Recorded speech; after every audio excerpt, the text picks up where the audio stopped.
Hello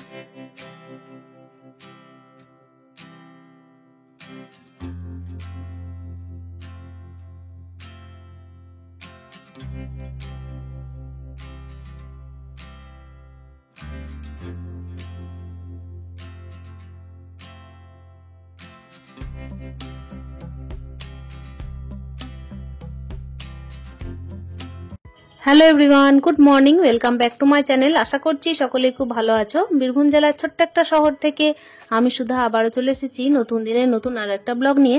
তো সাথেই থাকো আমার। এই যে দেখতেই পাচ্ছ, সকালবেলা যেহেতু কয়েকদিন আগে তো হাজবেন্ড ছিলই বাড়িতে, সেই কারণে এই সমস্ত কাজগুলো কিন্তু ওনাকেই দিচ্ছিলাম করতে। তবে আবারও ওই দেখো একই রকম কাজ, একই রকম রুটিন চলছে। আসলে কাজ ভাগ নেওয়ার আর কেউ নেই বাড়িতে, মাসি যতটা ততটাই আর কি নির্ভর। তো চলো, এই তো দেখতেই পাচ্ছ, এবারে আমি বিছানাটাকে সুন্দর করে গুছিয়ে নিই। আর যেহেতু দায়িত্ব এবার তো দিন দিন বাড়তে চললো, দায়িত্ব বাড়া মানেই দেখো নিজেকে একটু ঠিক রাখা, আর তার সঙ্গে হচ্ছে ঘর দৌড়ও ঠিক রাখা। আর হ্যাঁ, বলে রাখি, কয়েকদিন আগে বলছিলাম না যে রঙের ব্যাপারটার জন্য যে বাড়িতে এবার ভাবছি রং করাবো, মানে বাইরে বাইরে একসাথে। তো ঘরে আর বাইরে চারিদিকে আর কি ধরা যায় না কাজ, মানে ঘরের ভেতরে আর বাইরে একসাথে তো করা যায় না। এখনকার যেহেতু বাজার দর মানে যা কস্টলি সবকিছু, তাতে কিন্তু এই একার ইনকামে দুটো সংসার চালিয়ে তারপর আবার দেখো কিছু রেখে আবার লোন টেনে সমস্ত কিছু করা সম্ভব নয়। আবার যেখানে বাচ্চার দায়িত্ব আছে তার সঙ্গে আর একটা দায়িত্ব যখন মাথার উপরে চাপছে, তো সেই কারণেই চেষ্টা চলছে যে একটা একটা করে আর কি কাজে হাত দেওয়ার। তো চলো, এই কথা বলতে বলতে আমি এদিকে বিছানাটা গুটিয়ে নিচ্ছি, আর ওইদিকে কিন্তু মিস্ত্রিরাও আর কি আসতে লেগেছে। আসলে আমাদের বাড়িতে কিন্তু ঘষাঘষি চললো 2 দিন, মানে বাড়ির বাইরে তো শ্যাওলা পড়েছিল, তো সেইগুলো তো ঘষাঘষি হলো। তারপর কিন্তু আজ থেকে প্রাইমার চাপতে লাগছে। আগে কিন্তু সোনোসিম লাগানো ছিল, তার কারণেই বলতে পারো প্রচুর পরিমাণে শ্যাওলা পড়েছিল। তো এখন কিন্তু ঘষাঘষির পরে আপাতত এক কোট ওই প্রাইমারটা চেপেছে। তো দেখা যাক, আমরা কিন্তু রঙও সিলেক্ট করে এসেছি। আমাদের আর কি সিলেক্ট করা রংটা কতটা ভালো লাগছে তোমরা তো আস্তে আস্তে জানতে পারবে। তবে আজকের ব্লগে নয়, পরবর্তী যে ব্লগগুলো আসবে তাতে কিন্তু তোমরা বুঝতে পারবে যে আমাদের পছন্দ করা রংটা কতটা ভালো লাগলো কিনা। জীবনের কিছু কিছু মুহূর্ত থাকে যেগুলোতে দেখবে একা সংসার করতে করতে দায়িত্ব যখন এক এক করে বাড়তে থাকে না, তখন কিন্তু একটুখানি চিন্তা হয় যে আমার দায়িত্বের আর কি কাজগুলো ঠিকঠাক করছি কিনা। তার সঙ্গে ব্যাপার হচ্ছে যেটাই সিদ্ধান্ত নিচ্ছি সেটার দরুন আর কি সিদ্ধান্তগুলো ভুল হচ্ছে না, তো এরকম একটা ব্যাপার। তবে আমরা যেহেতু দেখো একা আর কি শূন্য থেকে শুরু করেছি, তো আমি আর হাজবেন্ড মিলে, সেই কারণে আমাদের মনে হয় না যে আমরা কিছু ভুল ডিসিশন নেব। আসলে কম বয়সে সংসার করছি, 0 থেকে শুরু করেছি, তার মানে যে সমস্ত কিছু সিদ্ধান্ত আমরা হতকারিতায় নিই তা কিন্তু করি না। যাই আছে না আছে, তবে হ্যাঁ, প্রত্যেকটা সিদ্ধান্ত কিন্তু আমরা দুজনের উপর নির্ভর করে নিয়ে থাকি। একেবারে আলাপ আলোচনা ঠিকঠাকভাবে চলে, তারপরে কিন্তু সিদ্ধান্ত নিই। আর এই সিদ্ধান্তে কিন্তু আর 5 জনের অবদান থাক না থাক, আমরা কিন্তু অতি অবশ্যই নিজেদের চেষ্টায় সবকিছু করে যাব। যাই হোক না কেন, দায়িত্বের বোঝা হয় যে বললাম দিন দিন বাড়তে চলেছে। তোমরা তো নেক্সট ব্লগে বুঝতেই পারবে যে দিন দিন দায়িত্বের বোঝা বাড়তে চলেছে মানে কি আর বলতে চাইছি। তো চলো, এই তো কথা বলতে বলতে এদিকে কিন্তু বিছানাটা গুটিয়ে নিয়েছি। আগের দিন যখন ওই যে হাতে ইঞ্জেকশন নিয়ে এসেছিলাম না হেলথ সেন্টারে, তো হাতের ব্যথাটা এখনো থেকে গেছে। আগে জানো তো হেলথ সেন্টার থেকে যখন ইঞ্জেকশন নিতাম তখন কিন্তু এত ব্যথা হতো না, কিন্তু ইদানিং আর কি ইঞ্জেকশনটা নাকি চেঞ্জ হয়েছে, সেই কারণে বলছে নাকি প্রচন্ড ব্যথা হচ্ছে। তো এই দেখো কাজ বাজ করতে করতে একটুখানি হাতে অসুবিধা হচ্ছিল, তবে ওই যে 2 দিন আগে যে অসুবিধা হচ্ছিল তার থেকে অনেকটাই কম বলতে পারো। এদিকে বাবার বাড়ির পাড়া থেকেই বলতে পারো এই যে লাউ এসেছে, মানে পাড়াতে কিন্তু একজনের বাড়িতে হয়েছিল, তো সেখান থেকেই কেনা হয়েছিল। এত কচি লাউগুলো না, আর এত টেস্টি, মানে আমি তো লাউ খেতে ভালোবাসি, সেই জন্য এটা আমার কাছে টেস্টি। আমার হাজবেন্ড কিন্তু এতটা ভালোবাসেন না, তো তার কাছে এতটা টেস্টি নয় এই জিনিসগুলো। যাই হোক, আমি যেহেতু ভালোবাসি তাই আমার কাছে টেস্টি আর কি খাবারটা। তো লাউ কেটে নিয়েছি, আর আজকে কি কি রান্না করছি তোমাদেরকে দেখাই। এই বরবটিগুলো কিন্তু থেকেই গেছিল, মানে জ্যাঠা শ্বশুরের ওই যে অসুখটা চলছিল, তো সেই কারণে কিন্তু বরবটিগুলো থেকে গেছিল, তো সেটা দিয়ে একটা মুড়ি খাবারের ব্যবস্থা করলাম। এটা কিন্তু হেলদিও, তার সঙ্গে টেস্টিও বলতে পারো, কেন কি বিনস থাকছে, গাজর থাকছে, আলু থাকছে, আর বরবটি তো এমনিতেই ভালো যে কোনো ডাল হিসেবে। তো এটাকে আমি সিদ্ধ করে নিয়েছি, আর একটু জিরে তেল ফোড়ন দিয়ে দিয়েছিলাম। আর এই যে প্রেসার কুকারের মধ্যে দেখো আজকে কচুর শাক করে নেবো।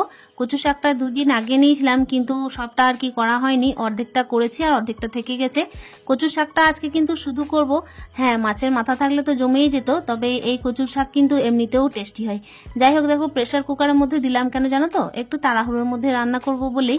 আর একটুখানি মানে বলতে পারো তেঁতুলের কাঁধ দিয়ে দিয়েছি, কেন কি এটা হলে কি হয়, আমার একটু টক টক খেতে ভালো লাগবে, আর ব্যাপার হচ্ছে তার সঙ্গে গলা ধরার ভয় থাকবে না।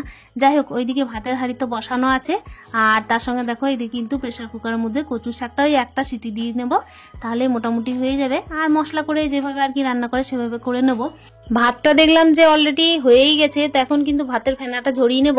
আর যে টাইমে আমি রান্না করছি সেই টাইমে কিন্তু মিস্ত্রিরা বাইরে কাজবাজ করছে, মানে প্রাইমার কিন্তু চড়াচ্ছে গায়ে, আপাতত ঘষাঘষি হয়ে গেছে দেওয়ালগুলো।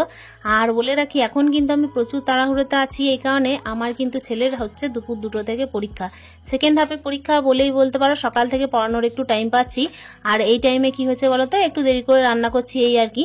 একার সংসারে কিন্তু বলতে গেলে একসঙ্গে অনেকগুলো দায়িত্ব কাঁধে এসে পড়েছে, মানে ঘর দৌড় দেখভাল করা, ঘরের বাইরের সমস্ত কিছু দেখভাল করা, আবার ছেলের পড়াশুনো বলো, তারপর নিজের যত্ন বলো, সমস্ত কিছুই। আর এখন তো নিজের যত্ন রাখতেই হবে। আর এই তো দেখতেই পাচ্ছ, কথা বলতে বলতে ভাতের ফেনা ঝরানো হয়ে গেল। ছোট্ট একটা হাঁড়ির মধ্যে ভাত বসিয়েছিলাম, আর ওই হাঁড়ির ভাতেই কিন্তু আমাদের মা ছেলের হয়ে যাবে দিনের টাইমে। আর রাত্রিবেলায় কিন্তু আবারও ভাত রান্না করব, কেন কি ছেলে তো ওই দিনের টাইমে একবার ভাত খায়, তাই কিন্তু ওই ভাতটা আমি রাতে যতটা না দেওয়া হয় ততটাই চেষ্টা করি। আর কি বলতো, ছেলেকে গরম গরম করে দিই, মা হিসেবে যেগুলো আমার নিজের কর্তব্য মনে হয় সেগুলোই করি। যাই হোক, এদিকে আমি না মাঝে একবার বাজার গেছিলাম, মানে বিস্কুট আনার ছিল, সবজি আনার ছিল, তো সেখানে গেছিলাম। আর বিস্কুটের সাথে কিন্তু আমি একটা কৌটো ফ্রি পেয়েছি, ওটাই কিন্তু আমি মাসিকে দেখাচ্ছিলাম যে মাসি দেখো কৌটোটা কিন্তু খুব সুন্দর। এগুলো কিন্তু মানে ওই লিকলিকে পিলপিলে আর কি কোনোভাবে কৌটোগুলো নয়, এগুলো কিন্তু বেশ শক্তপোক্তই লাগলো। তো এটাতে চা পাতা ভরা যাবে, তার সঙ্গে ব্যাপার হচ্ছে জিরে টিরে ভরা যাবে। যাই হোক, আমি কিন্তু আপাতত জিরে এনেছিলাম, তো সেটাই ভরে রাখলাম। মানুষ জীবনে কত ছোট থেকে বড় হয়ে যায় বলতো, ছোট থেকে বড় হয়, অনেক অনেক অভিজ্ঞতা বাড়ে। তার সঙ্গে দেখো আমরা মা হয়, মা হতে হতে কিন্তু আমাদেরকে আর কি পরিবারের দায়িত্ব নিতে হয়, ঘরের দায়িত্ব নিতে হয়। আর যারা একা সংসার করছে তাদেরকে তো আর বলতেই হবে না, যেহেতু পুলিশবাবু বাইরে থাকেন, মানেই আমার দায়িত্বটা কতখানি তোমরা বুঝতেই পারছো। তো একা সংসারে কিন্তু খুঁটিনাটি সমস্ত দায়িত্ব পালন, আবারও এই যে দায়িত্ব একটা বাড়ছে, তো সেই হিসেবে মাঝে মাঝে ভয় হয় যে প্রত্যেকটা দায়িত্ব কি আমি ঠিকঠাকভাবে পালন করতে পারবো, আমার কি কোনো রকমের কোনো কমতি থাকবে, এরকম তো চিন্তা ভাবনা থাকেই। আর একটা বড় ছেলে থাকলে তো এসব চিন্তা ভাবনা আরো বেশি হয়, যেহেতু যে সন্তানকে আমি চোখের সামনে দেখে রাখছি সেই সন্তানকে ঠিকঠাকভাবে না রাখতে পারলে আরো বেশি নিজেকে আর কি হীনমন্যতায় ভুগতে হয়। তো চলো, এই তো কথা বলতে বলতে মনের অনেক কথা বলে ফেলছি, আর এইদিকে রান্না বান্নাও চলতে থাকছে, ছেলেকে কিন্তু একটু খাবার দাবার দিচ্ছিলাম। আর এখন দেখো, এই যে আমি এই মুহূর্তে কিন্তু রান্না বান্না করতে করতে দেখলাম মশলাটা এবার করে নিতে হবে, আর কিন্তু সময় নেই, আবার মাঝে মাঝে কিন্তু ছেলের কাছে যেতে হচ্ছে পড়া ধরতে, সেই কারণে না আমি একদম টানা ব্লগও শেয়ার করতে পারছি না, যেহেতু ছেলের পরীক্ষা চলছে। তাই সেই টাইমে দেখো সন্ধ্যের টাইমটা আমাকে ওকে নিয়ে মানে ব্যস্ত থাকতে হচ্ছে, আবার সকাল টাইমেও ব্যস্ত থাকতে হচ্ছে। আর একটা সুবিধা হচ্ছে কি, যে 2টো থেকে যেহেতু পরীক্ষা, সেহেতু কিন্তু আমার একটুখানি রিল্যাক্স হচ্ছে কি সকালে পড়ানোতে। তবে তার বদলে কিন্তু আরো একটা এক্সট্রা চাপ চেপেছি, কি বলতো, ওই যে বাইরে আর কি মিস্ত্রিদেরকে দেখভাল করা, মিস্ত্রিরা রং করতে লেগেছে, তো সেই কারণে তো বুঝতেই পারছো ঘরে মিস্ত্রি রাখলে একটু তো ঝামেলা হবেই হবে। যাই হোক, একা সংসারে এগুলোকে দেখতেও হবে, সবসময় কিন্তু হাজবেন্ডের ওপর নির্ভর করলেও হবে না। আর তোমাদেরকে আগেও বলেছি, যখন কিন্তু ঘরটা আরম্ভ হয় একটা ইট গাঁথা থেকে কিন্তু সমস্ত কিছু জোগাড় আমাকেই করতে হয়েছে, সমস্ত মাল মেটেরিয়ালস এর যোগান দেওয়া, তার সঙ্গে হচ্ছে মিস্ত্রিদের আর কি পিছনে লেগে থাকা। বুঝতেই পারছো, ওদের পিছনে না লেগে থাকলে তো কোনোভাবেই কাজ এগোতে চায় না। তো এত কিছু দায়িত্বের মাঝেও ছেলেটাকে মানুষ করলাম, ছেলেটা কিন্তু দেখতে দেখতে বড়ও হয়ে গেল, আবারও আর একটা দায়িত্ব কাঁধে এসে পড়ছে।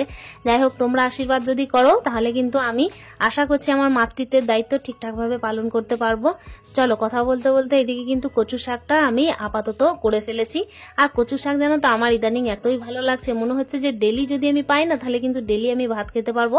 মোটামুটি 4 মাস ধরে তো আমাদের বাড়িতে মাংস হয়নি, আর মাংস হচ্ছেও না। আর এই যে রং মিস্ত্রি লেগেছে, তো সেই কারণে কিন্তু মাংসটা হবে ভেবেছি, ওনাদেরকে কিন্তু বলেছি একদিন তোমাদেরকে আমি ট্রিট দেবো বলতে কি, রংটা কমপ্লিট হয়ে গেলে তারপর ট্রিট দেবো, এটা আর কি কথা ছিল।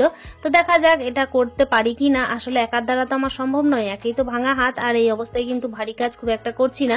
তো এই জন্য কিন্তু আমি 2-1 জনকে বলেছি, মাদেরকেও আসতে বলেছি, যতটা পারবো সেদিনটা আর কি গুছিয়ে নেবো নিজে নিজে। তবে ওই যে নামানো চাপানো, হাঁড়ি বসানো, হাঁড়িটাকে নামানো, ফেনা ঝরানো বড় হাঁড়িতে, আর বড় বড় কড়াই নামানো, এগুলো আমার একটু কি প্রবলেম হয়। চলো এদিকে কথা বলতে বলতে কিন্তু কচুর শাকটা অলরেডি হয়ে গেছে। আর কচুর শাক কিন্তু আমার এতটাই পছন্দের যে যখন নামাই না তখন মনে হয় যেন বাটিতে নিয়ে খেয়ে ফেলি, আর আমার যেন কোনো কিছু লাগবে না।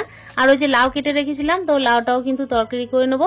লাউটা কিন্তু মোটামুটি দেখতেই পাচ্ছ, এদিকে কিন্তু মশলা দিয়েই করছি আজকে।